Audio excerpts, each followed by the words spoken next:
Welcome back you all to law with flow. आज हम solve कर रहे हैं 2019 का हिमाचल प्रदेश जुडिशियल का सिविल लॉ सेकंड का question paper. Test booklet number है A। तो चलिए शुरू करते हैं।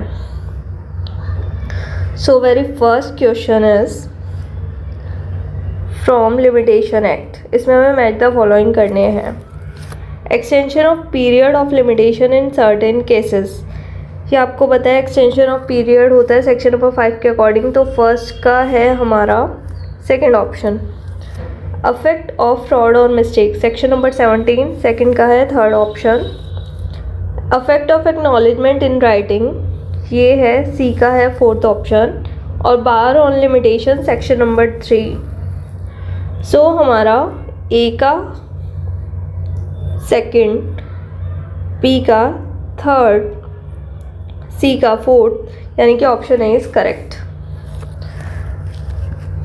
Second question, statement first, acquisition of easement by prescription has been provided under section 25 of limitation act which provides for use of light और air to और for any building without interruption for 20 years। It is correct. Statement second is the right to such access and use of light or air shall be absolute and indefeasible। It is also true। Third option is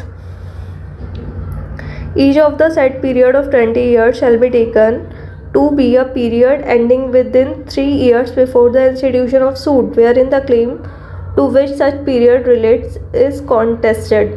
नहीं है 2 years नहीं है 3 years की जगह 2 years होता है। तो third option is incorrect. So second का correct option is C. First and second are correct. C option is correct. Third question की बात करें तो in case of suits relating to tort of trespass the period of limitation for filing a suit for compensation is. इसका option है 1 year नहीं, 2 year नहीं, 3 year yes. 3 का option C is correct. Fourth is any suit for which no limitation period has been prescribed elsewhere in the schedule under the limitation act the limitation period shall be। ये सबको पता है अगर कहीं भी limitation period नहीं दिया हुआ है तो उसका मैक्सिमम लिमिटेशन पीरियड होगा 3 years। तो फोर्थ का option D is correct. Fifth one is the following are the object of limitation act. Statement first, there should never be an end to litigation. ये गलत है। Statement second, vigilantibus non dormientibus jura subveniunt. It is true. Third is it bars the judicial remedy but the substantive right itself survives and continue to be available in other ways. It is also true. तो second और third true है, यानी कि option B is correct. Sixth question,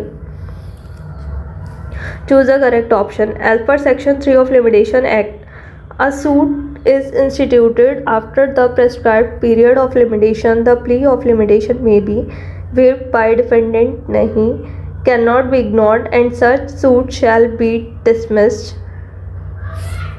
section 3 mandatory है, तो उसके बाद अगर कोई सूट इंस्टीट्यूट हो रहा है लिमिटेशन के पीरियड के बाद तो प्ली आप इग्नोर नहीं कर सकते और सूट को डिसमिस किया जाएगा। 6 का भी option is correct. Waived by both नहीं, पार्टी वेव नहीं कर सकती, can be ignored by court नहीं। Seventh question is as per section 14(1) of limitation act provides for exclusion of time of proceeding bona fide in court without jurisdiction and as per the explanation of this section for the purpose of this section in excluding the time during which a former civil proceeding was pending, choose the correct option। The day on which the proceeding was instituted and the day on which it was ended shall both be counted। Only the day on which the proceeding was instituted was counted only the day। so इसका option A is correct. Question number C की बात करें तो question number 8 7 का A option is correct. Question number 8, an agreement to which the consent of the promisor is freely given is not void merely because the consideration is inadequate। it is true। Statement second, inadequacy of consideration may be taken into account by the court in determining the question whether the consent of the promisor was freely given। it is also correct। so 8 का option C is correct। both statement are true।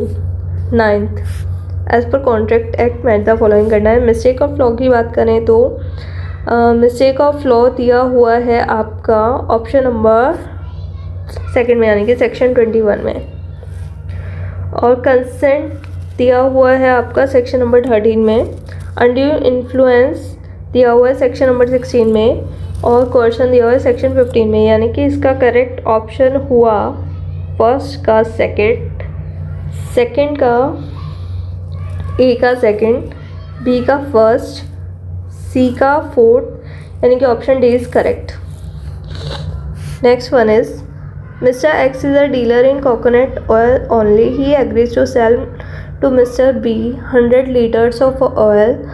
Find out the best correct option as per Indian Contract Act. The agreement between X and Y is void for uncertainty as per section 29. नहीं, the agreement between X and Y is valid and not void for uncertainty as per section 29.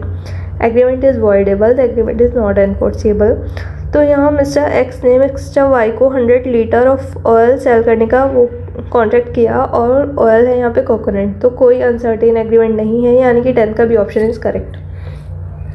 Agreement is valid. 11th is time of performance of the contract is provided under the following section of Indian contract act. 11th के section 55 में है time of performance of contract, so D option is correct. 12th में हेटले versus backs and dial, ये remoteness of damages का case है, यानी कि ए का हो गया सेकंड। उसके बाद आपका आता है ए का हो गया सेकंड, बी का हो गया गंजन मोरेश्वर, ये इंडेमनिटी का case. Third one is pneumatic tyre versus new garage, third one is liquidation of damages का, और क्रैल वर्सेस हेनरी या फ्रस्ट्रेशन ऑफ कॉन्ट्रैक्ट का, यानी कि इसमें option B is correct. 12th के बाद 13 में in case of non fulfilment of the contractual obligation only the parties to the contract can sue each other, the statement is called. और parties ही सिर्फ एक दूसरे को सू कर सकती हैं, यह है प्रीविटी ऑफ कॉन्ट्रैक्ट। 13 का ये ऑप्शन इज करेक्ट। रवि state is sold to for arrears of revenue under the provision of this act of the legislature under which the defaulter is prohibited from purchasing the estate. Sham, upon an understanding with Ravi, becomes the purchaser and agrees to convey the estate to Ravi after receiving the purchase price paid from him. Decide. The agreement is valid and enforceable. Both consideration and object are lawful. The agreement is void as it renders the transaction in effect a purchase by the defaulter and would so defeat the object of the law. तो इस question में क्या हुआ, Rafi state sold for arrears of revenue under the provision of this act, ठीक है। Under which the defaulter is prohibited from purchasing, तो उसने अपने दोस्त को बोला कि मेरी जगह तू खरीद ले, तो ये 14 का ही है, ऑब्जेक्ट अनलॉफुल है, तो यानी कि भी ऑप्शन इज करेक्ट। 14 के बाद 15 में in the contract act the provision about minor agreement is provided under, तो minor agreement void ab initio है, तो इसमें सेक्शन 11 में माइनर एग्रीमेंट के बारे में बात की हुई है, क्योंकि मेजर होना चाहिए पर्सन कॉम्पिटेंट कॉन्ट्रैक्ट करने के लिए और साउंड माइंड का होना चाहिए। 15 के बाद 16th में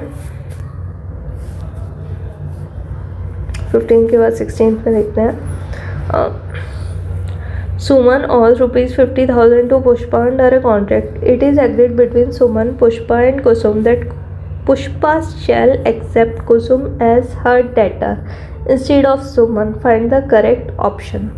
The old contract between Suman and Kusum comes to an end and a new debt from Kusum to Pushpa is created as per section 62 of Contract Act. तो यहाँ पे न्यू इनोवेशन ऑफ कॉन्ट्रैक्ट हुआ है, तो old contract तो and हो ही जाएगा, option is correct. 16 के बाद 17 find the wrong statement with respect to creation of an agency as per the provision of contract act. Agency can be created by express appointment true, sometimes the agency is created by conduct of parties, हाँ impliedly भी conduct हो सकती है, true. necessity may create the relationship of agency, it is also true. The subsequent ratification of any unauthorized agent can never create relationship of agency, it is false. Subsequently अगर आप ratify कर दो तो agency create हो जाती है, तो 17 का D option is correct. 18th में revocation of acceptance under the Indian contract act is provided under section number 5 revocation की बात करता है, तो ऑप्शन बी इज़ करेक्ट। 19 में with reference to the doctrine of lis pendens read the following, it refers to fraudulent transfer, नहीं, lis pendens fraudulent transfer से deal नहीं करता। It imposes a prohibition on transfer or otherwise dealing of any property during the pendency of a suit provided the condition laid down in the section. True. It creates only a right to be enforced to avoid the transfer made pendente light. It is true. Such transfer are valid and not voidable. It is not true. So second and third are correct according to doctrine of lis pendens. तो इसमें option B is correct. 19 के बाद 20 में Purushottam transferred property X to Anupam for life and after Anupam death to Keshav and Vibhor to be equally divided among them or to the survivors of them. Vibhor dies during the life of Anupam. However, Keshav survived Anupam. After Anupam's death, decide about the property with reference to the transfer of the Property Act. Property would pass to Keshav as per section 24. The transfer is invalid as per section 10 since it cannot be divided as provided in the original alienation. Disposition of X property X cannot take place under section 28. The disposition of property X can take place under section 10 and 28. तो इसमें most appropriate answer है 20 का A, property X would pass to Keshav as per section 24। 20 का is correct. 21 question number 21 की बात करें तो question number 21 की बात करें तो यहाँ हमें मैच द फॉलोइंग करना है ट्रांसफर ऑफ प्रॉपर्टी एक्ट के अकॉर्डिंग। फर्स्ट का कंडीशन रिस्ट्रेनिंग एलियनेशन की बात करें तो ये है सेक्शन नंबर 10 में मेंशन है। एग्रीमेंट टू सेल की बात करें तो सेक्शन ये है एग्रीमेंट टू सेल राइट इन पर्सनम, यानी कि पर्सनल राइट है, दो पार्टीज जो सेल के एग्रीमेंट पे इंगेज हैं। सेल की बात करें तो सेल हो गई तो ऑनरशिप सबके लिए ट्रांसफ़र हो गई अगेंस्ट, यानी कि राइट इन रैम। फ्रॉडुलेंट ट्रांसफ़र की बात करें तो सेक्शन 53, यानी कि इसका करेक्ट ऑप्शन है ए का हो गया सेकंड, बी का हो गया थर्ड, सी का हो गया आपका फर्स्ट और डी का फोर्थ, यानी कि correct option is option C. 21 के बाद 22 with reference to transfer of property act Ram Baran versus Ram Mohit is a case related to, ये केस रिलेटेड टू है रूल, ये केस है रूल अगेंस्ट परपेचुइटी से रिलेटेड, तो 22 का भी option is correct. 23 question number 23 की बात करें तो section number 6 of transfer of property act provides the property of any kind में बी ट्रांसफर, पर ये प्रॉपर्टी ट्रांसफ़र नहीं हो सकती, तो इनमें से कौन सी प्रॉपर्टी है? First is a mere right to sue, हाँ ट्रांसफ़र नहीं हो सकता। Second a public office or salary of a public officer, ये भी ट्रांसफ़र नहीं हो सकती। The chance of an heir apparent succeeding to an estate, ये भी नहीं हो सकता। An easement apart from dominant heritage, ये भी नहीं हो सकती, यानी कि फर्स्ट सेकंड थर्ड फोर्थ में से कोई भी ट्रांसफ़र नहीं हो सकती, तो correct option is option D, none of the above can be transfer. 24 में if transfer of property एक conditional transfer is provided under which of the following, तो conditional transfer दिया हुआ है सेक्शन 25 में, option is correct. Question number 25 in a mortgage under transfer of property act the mortgagor delivers possession of the mortgage property to the mortgagee and authorize him to retain such possession until the payment of the mortgage money and to receive the rents or profit accruing from the property। ये किस type के mortgage है? ये है Yusuf mortgage, यानी कि 25 का A is correct. 26 में where of transfer of property and interest is created in favour of a person without specifying the time when it is to take effect or in terms specifying that it is to take effect what with or on happening of the event which must happen such interest is, तो इस तरह का interest होता है vested interest, अगर event हो जाए उसके बाद अगर वो इंटरेस्ट टेक प्लेस करेगा, तो 26 का भी ऑप्शन इज करेक्ट। 27 में मैच द फॉलोइंग करना है। डेफिनेशन ऑफ लीज दी हुई है फोर्थ, यानी कि सेक्शन 105 में। ड्यूरेशन ऑफ लीज है सेक्शन 106 में, यानी कि second option is correct. Determination of lease है सेक्शन 111 में थर्ड ऑप्शन इज़ करेक्ट और डेफिनेशन ऑफ गिफ्ट है फर्स्ट में, तो यानी कि इसमें है फर्स्ट का हो गया फोर्थ, बी का हो गया सेकंड, सी का हो गया थर्ड और डी का हो गया फर्स्ट, यानी कि 27 का D option is correct. 28 where a gift consists of the donor whole property, the donee is personally liable to all the debts due by the donor at the time of the gift to the extent of the property it may be described as। जिस बंदे ने अपनी सारी property gift कर दी उसको क्या बोलेंगे, universal Downey बोला जाता है। 28 का सी ऑप्शन इज करेक्ट। 29 का the period of limitation to recover possession of immovable property mortgage and afterward transferred by the mortgagee for a valuable consideration is. Immovable property का पोजेशन रिकवर करने का 29 का 12 year, A option is correct. 30 में for the purpose of limitation act the prescribed period means the period of limitation prescribed for any suit appeal or application by the schedule. It is true. The period of limitation computed in accordance with the provision of this act. This is also true. So option C is correct. 31 में the increase in standard rent under Himachal Pradesh Urban Rent Control Act shall be automatic, and if there is any dispute between the landlord and the tenant in regard to the increase or decrease of the rent, such dispute shall be decided by the controller. This has provided under section और ये है section 5(3) में, यानी कि C option is correct. 31 के बाद 32 में 31 में सी ऑप्शन इज़ करेक्ट। 32 में the appointed day as per the definition provided in Himachal Pradesh urban rent control act में है। अपॉइंटेड डे है, ये आप सबको पता है, 18 अगस्त 1987, यानी कि और 32 का option is correct. 33 The order of succession in the event of death of a person continuing in possession after the termination of his tenancy shall be। tenancy terminate होने के बाद भी अगर कोई पोजीशन में है और जो टेनेंट था उसकी डेथ हो चुकी है तो पोजीशन का ऑर्डर क्या होगा, इसमें देखा जाए तो सबसे पहले तो ये राइट होगा पोजीशन का स्पाउस के पास, स्पाउस के बाद होगा सन या डॉटर, उसके बाद होगा पेरेंट्स, उसके बाद होगा डॉटर इन लॉ, यानी कि BACD, मतलब ऑप्शन सी इज़ करेक्ट। 33 का ऑप्शन सी। 34 की बात करें तो इस Himachal Pradesh urban rent control act के अकॉर्डिंग मैच द फॉलोइंग करना है। तो इसमें deposit of rent by the tenant, जो टेनेंट डिपॉजिट करेगा रेंट ये करेगा। सेक्शन 21 में fine premium not to be charge for get renewal, ये सेकंड का है सेक्शन नंबर 8।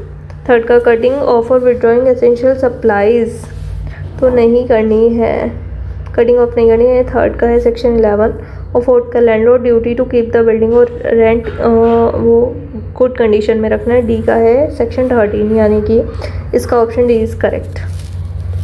5 की बात करें तो As per the Section 7 of Himachal Pradesh Urban Rent Control Act, any agreement for the payment of any sum in addition to or excess, इस तरह का कोई भी स्टैंडर्ड रेंट्स के अलावा अगर एक्सेस में कोई भी एग्रीमेंट होगा रेंट पे करने का तो वो एग्रीमेंट कैसा होगा, null and void. So option D is correct. 36 में under Himachal Pradesh urban rent control act 1987 the controller shall fix the standard rent at dash of the aggregate cost of construction and the market price of the land comprised in the premises on the date of commencement of the construction whole in case of non-residential building dash।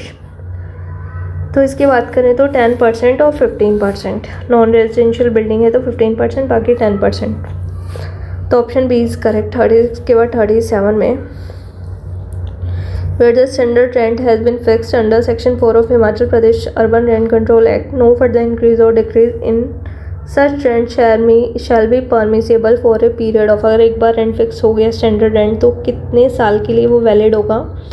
37 की बात करें 3 साल के लिए, option is correct. For conversion of a residential building into a non residential building choose the correct option.